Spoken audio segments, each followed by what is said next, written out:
ისტორიული დღე საქართველოს მართლმადიდებელი ეკლესიისთვის სვეტიცხოველში ქვეყნის 152 კათოლიკოს პატრიარქის შიო მესამის ინტრონიზაცია მოხდა.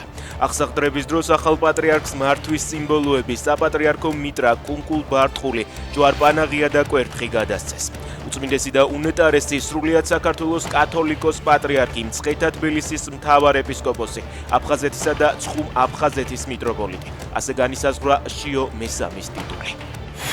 ახალი პატრიარქი პროევროპულ აქციებზე დაკავებული პატიმრების გათავისუფლების საკითხს დააყენებს. ეს ინფორმაცია მიტროპოლიტმა ილარიონმა და დეკანოზმა ანდრია ჯაღმაიძემ დაადასტურეს. საპატრიარქო საზოგადოებასთან ურთიერთობის სამსახურის უფროსის განცხადებით ამ თემაზე ხელისუფლებასთან ისაუბრებენ.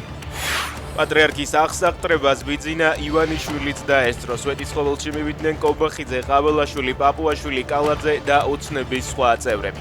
ინტრონიზაციას დაესწრო პატიმარი ექს-პრემიერის ღარიბაშვილის ცოლი ნუნუკა თამაზაშვილიც. ცუდად ხომ მაინც არ ჩაივლის ეს განწირული სულისკვეთება. მიტროპოლიტმა ისაიამის სიტყვა გამოაქვეყნა, რომელიც საეკლესიო კრებისთვის მოამზადა. მან ახალ პატრიარქს სიბრძნე, ვაჟკაცობა, სიმტკიცე და მოგრძალება უსურვა. კრების დასრულების შემდეგ კი მეუფე ისაიამ თქვა, რომ საქართველოსთვის ზრუნვის საქმეში პატრიარქი მარტო არ იქნება.